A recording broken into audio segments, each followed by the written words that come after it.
রাতটা অদ্ভুতভাবে শান্ত। মেঘলা আকাশ, জানালার কাছে টুপটাপ বৃষ্টির শব্দ, আর বিছানায় শুয়ে থাকা মেহরিনের চোখে ঘুম নেই। সে জানে আজ আবার সেই স্বপ্নটা আসবে।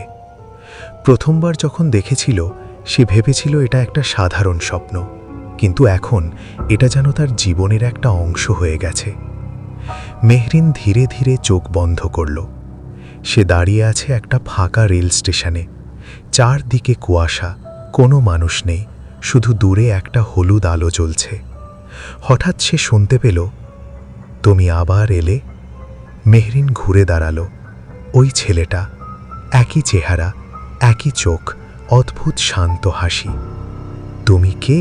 মেহরিন কাঁপা গলায় বলল। ছেলেটা একটু হেসে বলল, তুমি তো আমাকে প্রতিদিনই দেখো, তাও চেনো না? মেহরিন চুপ। আমি আরিয়ান। নামটা শোনার পর মেহরিনের বুকটা কেমন যেন কেঁপে উঠল। আমি কি তোমাকে চিনি? সে ধীরে জিজ্ঞেস করল। আরিয়ান একটু কাছে এগিয়ে এলো। তুমি আমাকে চেনো, কিন্তু মনে করতে পারো না। মানে? সব কিছু মনে রাখা যায় না মেহরিন। মেহরিন অবাক। তুমি আমার নাম জানো কিভাবে? আরিয়ান শুধু হাসল। হঠাৎ ঘুম ভেঙে গেল। মেহরিন উঠে বসে পড়ল। বুক ধরফর করছে। ঘড়ির দিকে তাকালো, রাত ৩টে। আবার সে ফিসফিস করে বলল, এই স্বপ্নটা সে গত ১৫ দিন ধরে দেখছে। প্রতিদিন একই জায়গা, একই ছেলে। কিন্তু আজ নতুন কিছু হয়েছে। আজ সে ছেলেটার নাম জেনেছে, আরিয়ান। তুই আবার রাত জেগেছিলি? নীলা জিজ্ঞেস করল। মেহরিন মাথা নেড়ে বলল, না, মানে একটা স্বপ্ন দেখছিলাম। আবার সেই ছেলেটা? মেহরিন চমকে উঠল। তুই কিভাবে বুঝলি? নীলা হাসল। তোর মুখ দেখলেই বোঝা যায়। মেহরিন চুপ করে গেল। নাম কি ওর? নীলা জিজ্ঞেস করল। কিছুক্ষণ চুপ থাকে মেহরিন বলল, আরিয়ান। নীলা একটু থমকে গেল।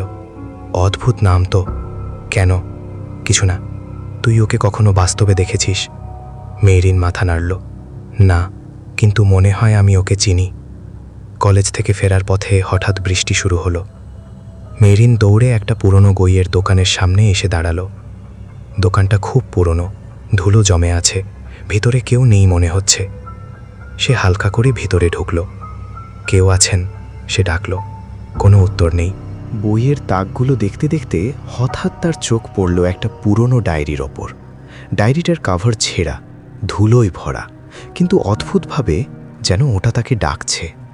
সে ডায়েরিটা হাতে নিল, ধীরে ধীরে খুলল। প্রথম পাতায় লেখা, যদি কেউ এই ডায়েরিটা পড়ে তবে জেনে রেখো, আমি আরিয়ান, আর আমি মারা গেছি ৫ বছর আগে।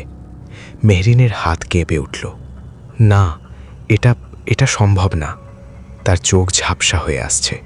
সে পরের লাইনটা পড়ল, কিন্তু আমি এখনও বেঁচে আছি কারো স্বপ্নে।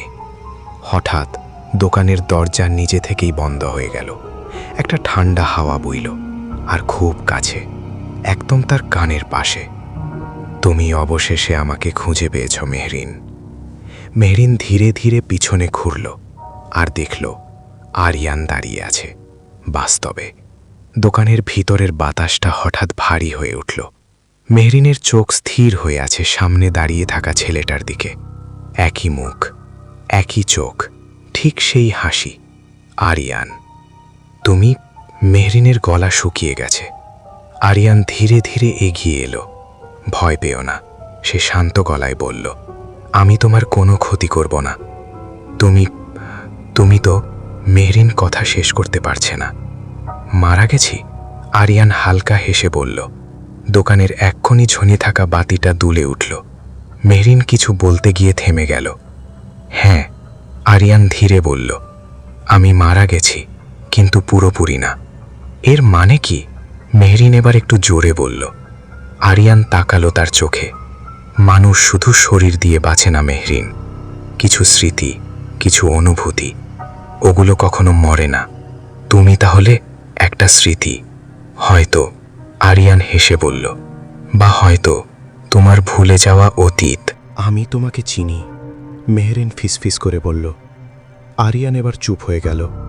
তার চোখে হঠাৎ একটা গভীর কষ্টের ছায়া। তুমি আমাকে একসময় খুব ভালো করে চিনতে, সে ধীরে বলল। মেহরিনের মাথা ঘুরে উঠল। কিন্তু আমি তো কখনো... মনে নেই তাই তো? আরিয়ান কথা কেটে দিল। মেহরিন হঠাৎ মনে করল ডায়েরিটার কথা। সে দ্রুত সেটা খুলল। পাতাগুলো কাঁপছে তার হাতে। একটা পৃষ্ঠায় লেখা, আজ ওকে আবার দেখলাম। ও আমাকে চিনতে পারল না, অথচ একসময় ওই ছিল আমার সব কিছু। মেহরিনের বুকের ভেতর ধাক্কা লাগল। এটা আমার কথা? সে তাকালো আরিয়ানের দিকে। আরিয়ান কোনো উত্তর দিল না। আমাদের কি কোনো সম্পর্ক ছিল? মেহরিন ধীরে জিজ্ঞেস করল। আরিয়ান একটু হাসল, কিন্তু সেই হাসিতে আনন্দ নেই। ছিল, সে বলল। কেমন সম্পর্ক? কিছুক্ষণ নীরবতা। তারপর, তুমি আমাকে ভালোবাসতে। মেহরিন যেন জমে গেল। না, এটা অসম্ভব। সে মাথা নাড়ল। তুমি ভুল বলছো। আরিয়ান ধীরে এগিয়ে এসে বলল, তাহলে কেন প্রতিদিন আমার স্বপ্ন দেখো? এই প্রশ্নের উত্তর মেহরিনের কাছে নেই। হঠাৎ বাইরে বজ্রপাত হলো। দোকানের আলো নিভে গেল এক মুহূর্তের জন্য। আলো ফিরে আসতেই আরিয়ান একটু দূরে সরে গেছে। তার মুখে অদ্ভুত এক ভয়। আমার সময় খুব কম, সে বলল। মানে? মেহরিন এগিয়ে এলো। আমি এখানে বেশিক্ষণ থাকতে পারি না। কেউ আমাকে থামানোর চেষ্টা করছে। কে? আরিয়ান মাথা নাড়ল। তুমি এখনো প্রস্তুত না। শোনো, আরিয়ান দ্রুত বলল। যদি সত্যিটা জানতে চাও, সে মেহরিনের হাতে ডায়েরিটা শক্ত করে ধরিয়ে দিল। শেষ পৃষ্ঠা পড়ো, ওখানেই সব উত্তর আছে। হঠাৎ দরজা নিজে থেকেই খুলে গেল। জোরে বাতাস ঢুকে পড়ল ভিতরে। মেহরিন চোখ বন্ধ করে ফেলল। যখন আবার চোখ খুলল, আরিয়ান নেই। কাপা হাতে মেহরিন ডায়েরির শেষ পৃষ্ঠা খুলল। সেখানে লেখা, যদি তুমি এটা পড়ো তাহলে বুঝবে আমি মারা যাইনি, আমাকে হত্যা করা হয়েছিল। মেহরিনের নিঃশ্বাস বন্ধ হয়ে আসছে। তারপর পরের লাইন, আর আমাকে যে হত্যা করেছে। কিছুক্ষণের জন্য লেখা থেমে গেছে। তারপর কাপা হাতে লেখা শেষ শব্দ, সে তোমার খুব কাছের কেউ। মেহরিন ধীরে ধীরে মাথা তুলল। তার মাথায় শুধু একটা প্রশ্ন ঘুরছে, আমার কাছের কেউ কে? ঠিক তখনই তার ফোন বেজে উঠল। স্ক্রিনে নামটা ভেসে উঠল, নীলা কলিং। ফোনটা এখনও বাজছে। নীলা কলিং। মেহরিনের হাত কাঁপছে। সে কিছুক্ষণ স্ক্রিনের দিকে তাকিয়ে থাকল। তারপর কলটা রিসিভ করল। হ্যালো? মেহরিনের গলা শুকনো। তুই কোথায়? নীলার গলায় অদ্ভুত একটা তাড়াহুড়ো। আমি একটা বইয়ের দোকানে। কোন দোকান? মেহরিন চারদিকে তাকালো। দোকানের কোনো নাম নেই। জানি না, পুরনো একটা জায়গা। সেখান থেকে বের হয়ে যা এখনই, নীলা হঠাৎ কড়া গলায় বলল। মেহরিন চমকে উঠল। কেন? কিছুক্ষণ চুপ। তারপর, ও জায়গাটা ভালো না। মেহরিনের বুক ধড়ফড় করছে। তুই জানিস এই জায়গা সম্পর্কে? নীলা কিছু বলছে না। নীলা, কথা বল। তুই আগে বাইরে আয়, নীলা ধীরে বলল। তারপর সব বলবো। কলটা কেটে গেল। মেহরিন দ্রুত দরজার দিকে এগোলো, কিন্তু দরজাটা আবার বন্ধ। সে জোরে ঠেলিল। খুলছে না। খুলে যাও, সে চিৎকার করল। হঠাৎ তার কানে ভেসে এলো একটা ফিসফিস শব্দ, ওকে বিশ্বাস করো না। মেহরিন জমে গেল। এই কণ্ঠটা সে চেনে। আরিয়ান, তুমি কোথায়? মেহরিন চারদিকে তাকালো। কোনো উত্তর নেই, শুধু বাতাসে একটা ঠান্ডা অনুভূতি। ও তোমাকে কিছু লুকাচ্ছে। আবার সেই কণ্ঠ, নীলা। মেহরিন ফিসফিস করে বলল। হঠাৎ তার মাথার ভেতর কিছু দৃশ্য ভেসে উঠল। একটা পার্ক, সে আর একজন ছেলে হাসছে। নীলা দূরে দাঁড়িয়ে তাকিয়ে আছে। আর তারপর একটা ভয়ঙ্কর চিৎকার। মেহরিন মাথা চেপে ধরল। এগুলো কি? তার শ্বাস নিতে কষ্ট হচ্ছে। হঠাৎ দরজাটা নিজে থেকেই খুলে গেল। মেহরিন আর দেরি না করে বাইরে দৌড় দিল। বৃষ্টি আরও জোরে পড়ছে। রাস্তায় দাঁড়িয়ে আছে নীলা, ভিজে গেছে পুরো। তার চোখে অদ্ভুত এক দৃষ্টি। তুই ঠিক আছিস? নীলা এগিয়ে এলো। মেহরিন এক পা পিছিয়ে গেল। তুই এই জায়গাটা চিনিস?